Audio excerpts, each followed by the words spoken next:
Number one is to recognize that a productive day never begins the day of, ever. It always begins the night before. Amen. Yeah. And it begins with doing, shutting your day down correctly and getting some good sleep. I have an acronym for this. So I think of it as when your day ends, you want to sedate yourself, but not with a glass of wine like everyone wants to Yeah. do. For me, it's just a creative pronunciation of the acronym SD8. So sedate.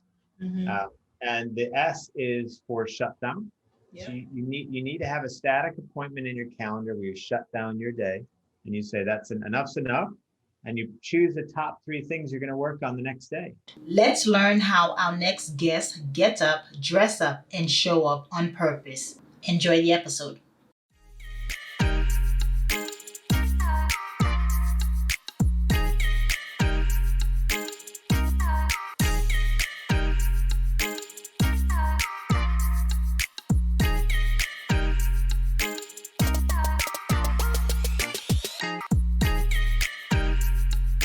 Hello, morning enthusiasts. Welcome to the Best Morning Routine Ever podcast. I am your host, Dr. Lunid, and today we have a phenomenal guest coming onto the show.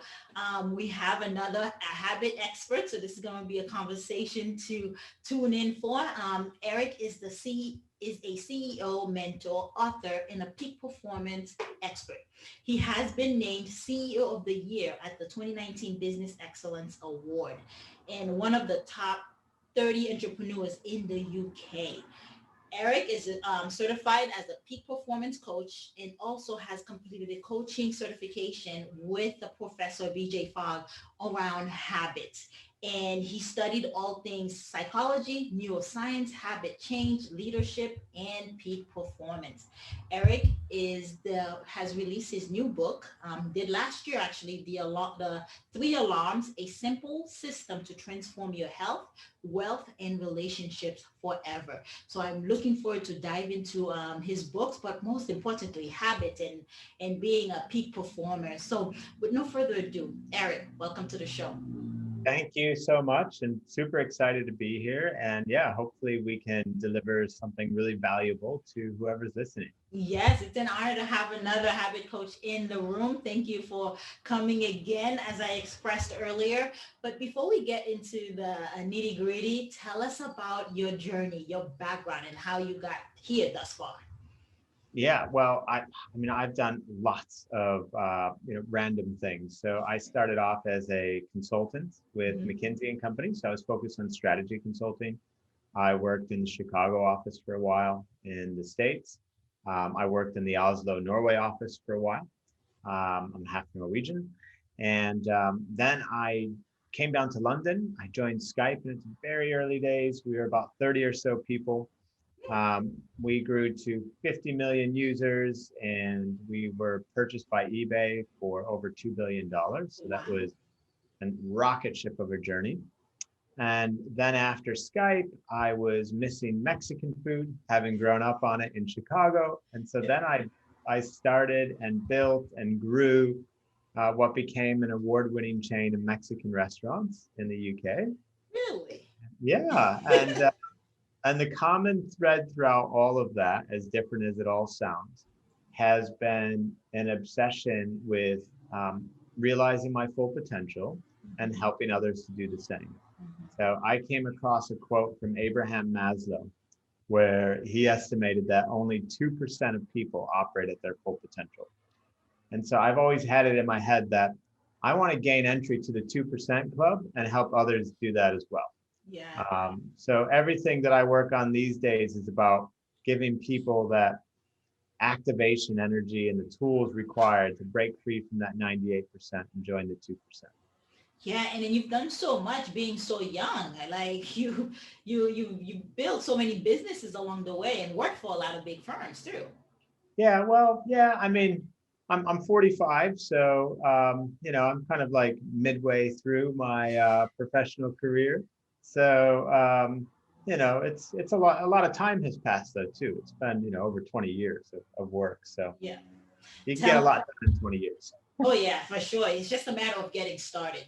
Yeah, there's a quote out there that says the best time to have started was 20 years ago. Or, it was like Yeah. yesterday. You should have started yesterday because the minute you start, then you can actually make adjustments to become better and better at what you do.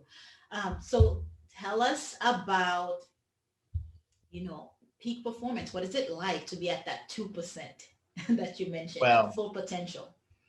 so I like to think about it, very practically speaking in terms of tools. So how do we actually, gain entry to that 2% club?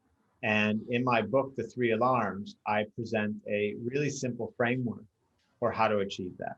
Mhm. And for me, it's all centered around IPA. So like the beer, but better for you. Uh, so the I stands for identity. We need to decide who it is that we want to be. We can't become a better version of ourselves in the future if we're going to continue being the person we've always been. So it has to start with, okay, what are you at your best? What does that look like? And then I talk about productivity. And the reason I move immediately to that is because it's no good defining what best looks like and putting on that costume if you're just going to sit there and be Wonder Woman or Spider-Man on the sofa and not do Hmm. anything. You need to exercise those superpowers. Yeah. And we do that through action. And by optimizing our productivity, we're optimizing ourselves for action. Yeah. And then the reason I talk about anti-fragility, the last piece. So we have identity, productivity, and anti-fragility. That's the IPA. So anti-fragility. So most people, when I ask the question, so what's the opposite of fragile? They will say something like robust or resilient. But Nassim Taleb, he wrote a fantastic book called Anti-Fragile, where he says, no, the opposite of fragile is anti-fragile. So fragile means that you take a few hits in life and that's it. You break down.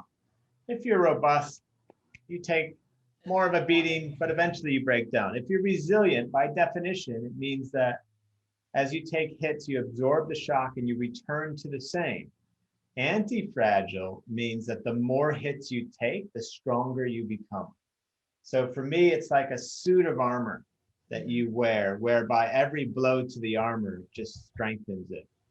And the reason that's important is because, in my experience, the number of days out of 365 that go to plan, like exactly in a year, maybe it's like 5. So it's, the unexpected things not happening as we would hope. That's the reality. So wouldn't it be great to be anti-fragile then, such that the more that happens, the stronger you become? So yeah, that's the three general areas, and I'm happy to talk, Yeah. about all of them or some of them, but it starts with me around IPA, Yeah. identity, productivity, and anti-fragility.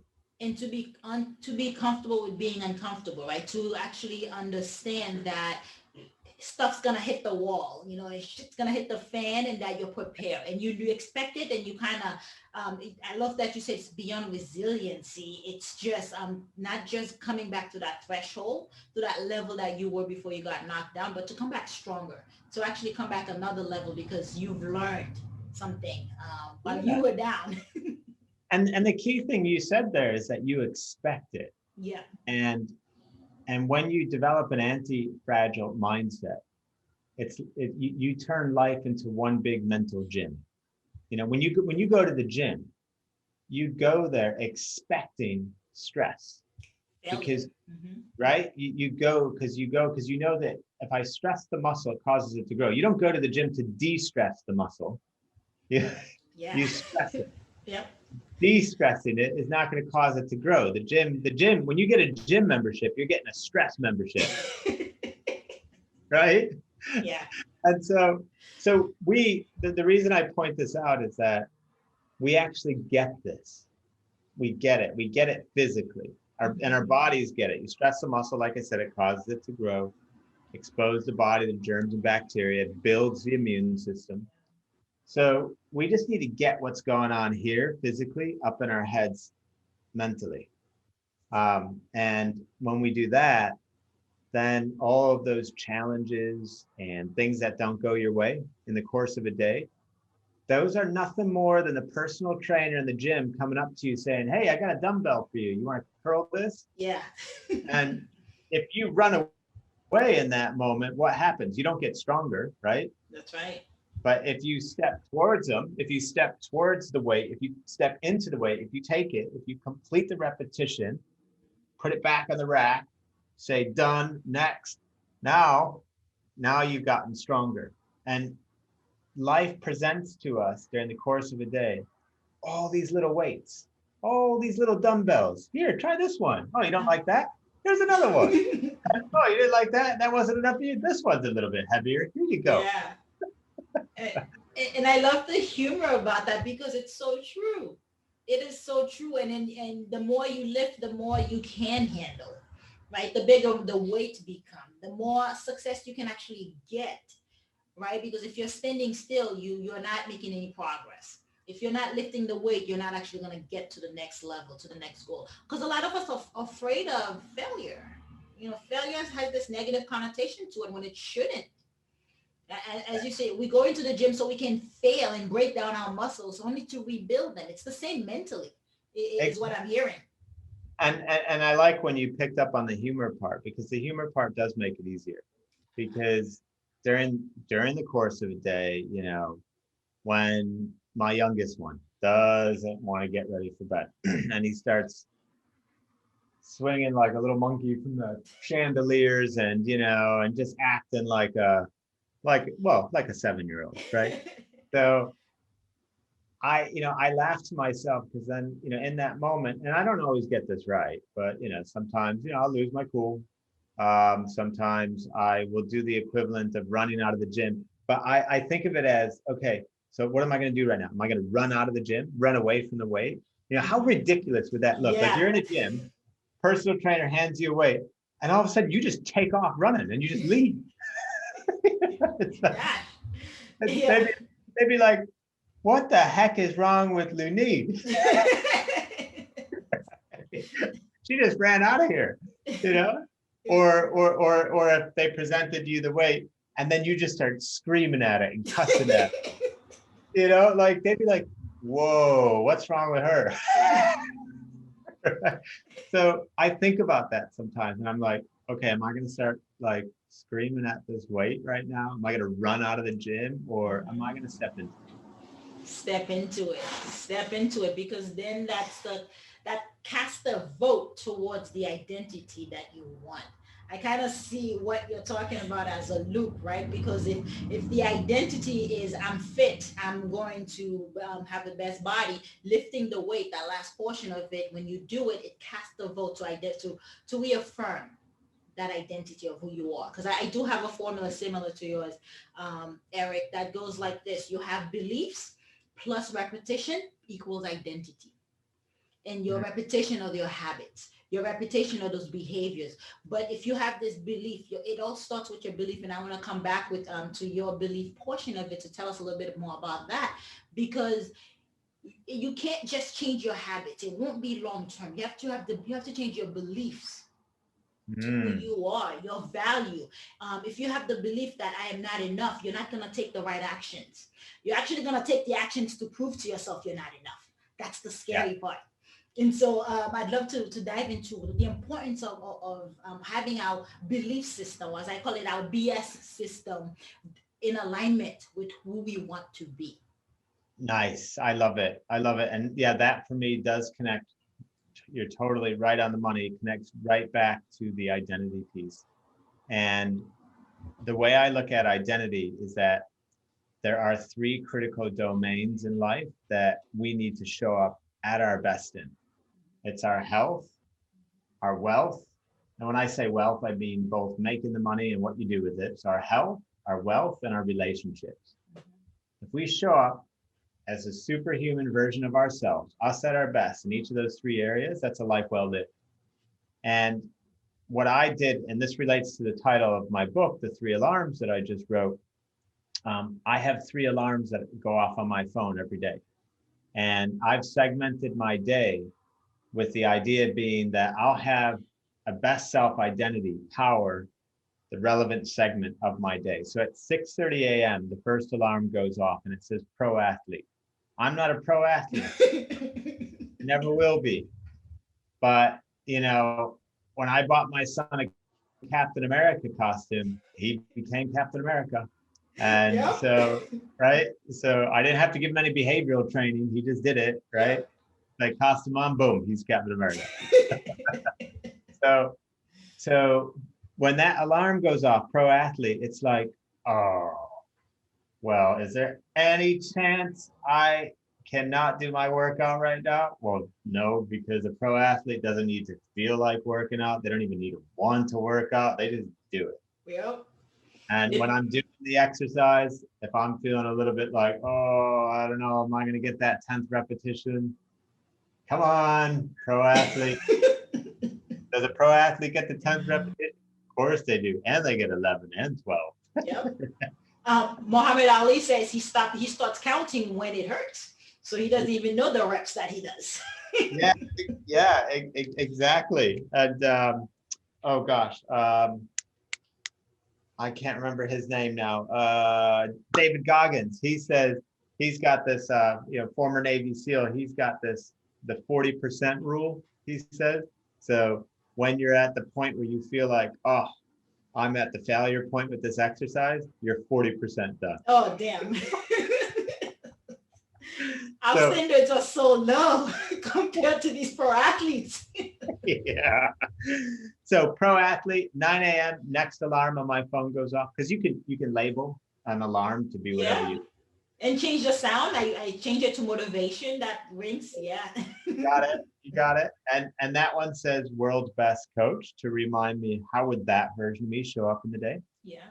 And then at 6:30 p.m., the final alarm of the day goes off for me, and it says world's best husband and father to prompt the question, how would the world's best husband and father walk through that door right now? Nice. And so I'm totally with you when you talk about, intentionality, when you talk about belief, when you talk about deciding, who it is that you are and that you want to be. Yeah. And that's not a one-off exercise for me. I got to remind myself of that multidimensionally, across those three domains at the right time every day. Yeah. So that I can keep closing that gap between my current and best self.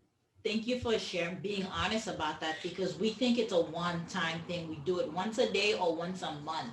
It's constantly. We have to shift our thinking and adjust our thinking, because we think about it, we have 60,000 thoughts a day. And 90% of those thoughts are the same ones from yesterday. And I think you alluded to that. How can we be a different person if we're doing the same things as yesterday, or if we're thinking the same thing as yesterday? So it really is a challenge. Yeah, you can. You got to start thinking new. You got to, and you got to define what best looks like, give it a name. And then the other thing that I do is on a daily basis. So I got those three identities, right? Programs. Three beliefs. You do have those three beliefs that you're adhering to. Yeah. Three beliefs. Yeah. And at the start of each day, as part of my morning routine. So I have this morning, I think of the morning as the time when I rev the engine of my day, right? That's get that engine going. Yep. So my morning routine is I rev the AM, or I rev AM. Okay. And so the I stands for identity. And that's when I think about these three identities. Mm-hmm. And I pick what I call a champion proof. Like if these three identities represent me at my champion best, I pick the one thing that I could do in the context of the day, which would evidence that I was being that champion version of me, whether it's telling my wife that I love her, playing a game with my son, finishing a presentation, hitting 700 calories in the stationary bike. I just pick one thing in each of those three areas. Yep. R is for reading, E is for exercise, V is for visualize, the A is for affirmations, and the M is for meditation. Nice. And that's how I rev the AM. Nice. That's interesting that you brought that up, because after talking to thousands of entrepreneurs for my podcast, I kept hearing reoccurring themes that take place in the morning that they do. And all that you've listed is on that list. And that's what led me to come up with the Hit Savers app, which is an acronym for each of those habits as well, to give people access to the morning routine. And it's affirmation, it's really visualizing what you want to accomplish for that day, for the week, for the month, and then for the year, like being mindful and intentional about it on a daily basis, and reading and exercising. And then the last piece that's on that list is cold shower at the end of making the last 60 seconds of your shower ice cold, because it kind of primes you to not just be alert, but be comfortable in being uncomfortable. And you know how uncomfortable our day makes us. Yeah, I hear you. I hear you. So it sounds like we're quite aligned in the way we think, doesn't it? Absolutely. Yeah, absolutely. So that's why tell But me none a, of it, go yeah. ahead. No, I was just gonna say, but none of this is easy, right? It's like because we certainly don't want people listening to think, oh, so Eric and Lunid got this all dialed in. Like, no. The reason I teach this stuff is because I need this stuff, Yeah, right? I yeah, teach this stuff because there were gaps in my life because of the absence of these things. I need these things are my crutches. They're the things that make me stronger, right? they're the tools to get you to that 2%, right? Would you Yeah, agree? yeah, totally. The So, it's daily all effort. exactly. And none of it's about trying to be perfect, because that's not achievable. But I'll never be a pro athlete. I will never be the world's best coach.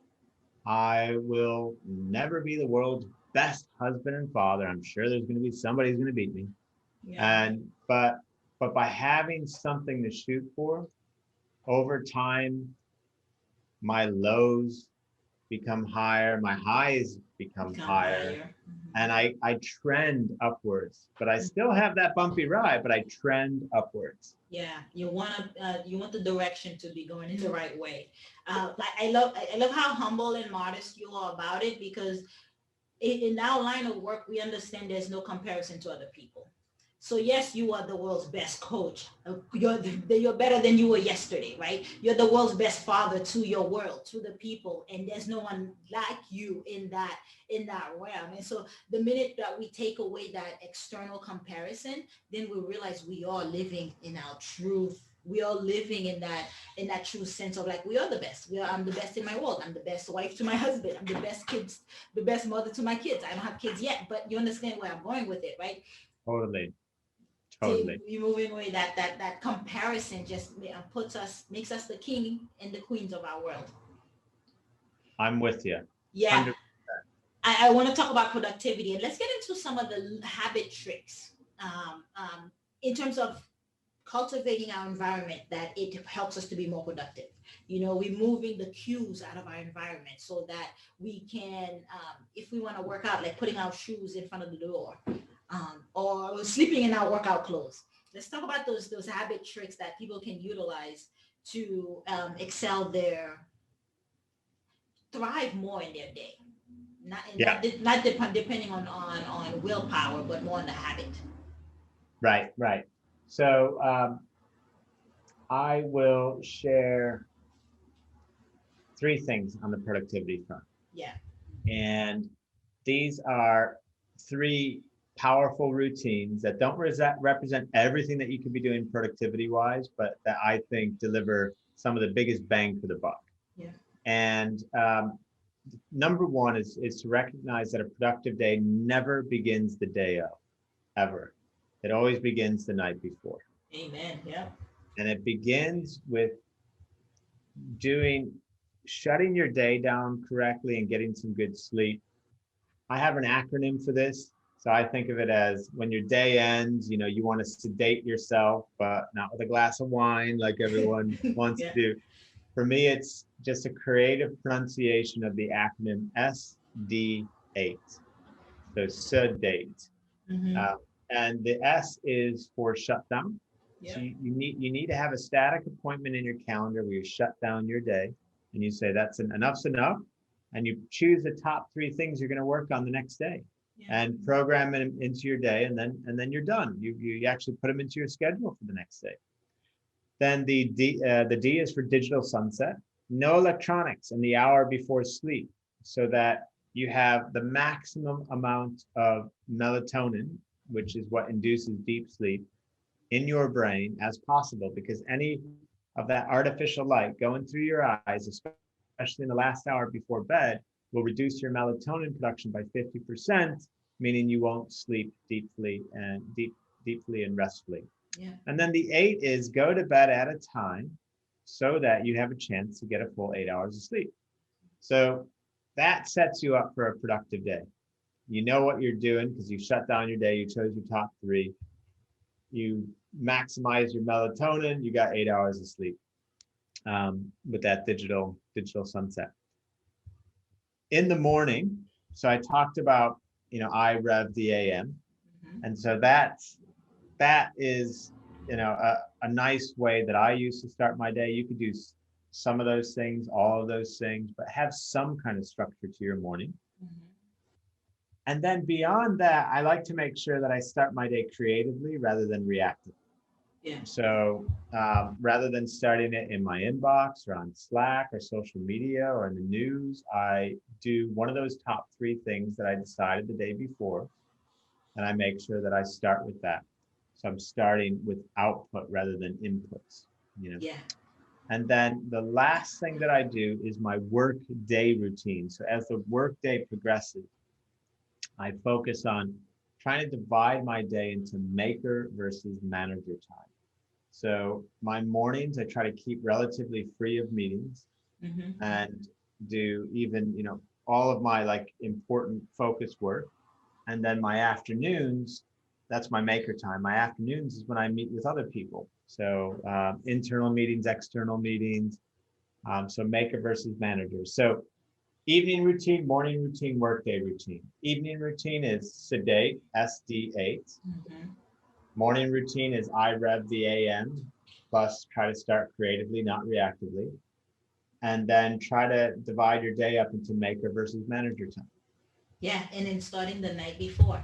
The productive day starts the night before. Yeah, exactly. So that's a little take. All of this I cover in a lot more depth in my book, The 3 Alarm. By the way, anybody, if you've listened this far, thank you. Yeah. And if you head over to my website at ericpartaker.com, ERIC partaker.com, you can actually get a free digital copy of my new book, The 3 Alarms. And it has all of these concepts in it, plus loads more. Fantastic. Yes, absolutely. Just to recap, Morning Enthusiast, this has been Eric Partaker, and he dropped the acronym IPA, not the Oxy beer, but more of identity, finding your identity, being productive, and anti-fragility. Which is just not just it's beyond resiliency and being able to just bounce back but stronger and than you did when you got knocked down. So I really love that. And your morning routine, Eric, is really, I know we don't like the word robust, but it really is setting you up to thrive for the day. I rev up AM. I really like that acronym of you putting in there, exercising and reading and affirmations and meditation. That stuff kind of keeps you helps you set the tone for the rest of the day. Yeah, Realistically. So absolutely. it really was really really nice. Thank you for sharing, and I love the morning starts the night before, the morning routine starts the night before, the productivity of the day starts the night before, and just being able to shut down the night before and actually getting adequate sleep, but also just shutting down all electronic. That's huge. That's hard for a lot of people to do nowadays. So Eric, I really thank you for your time and your presence today and for sharing with us. Yeah, thank you. And thanks to everyone who's been listening. Hope you enjoyed today's episode. Please comment and tell us what was your favorite part, your favorite habit that you are going to try out for yourself today. Comment below. If you haven't already, be sure to subscribe. Until next time, I will see you at the top of your best morning routine ever. Stay blessed.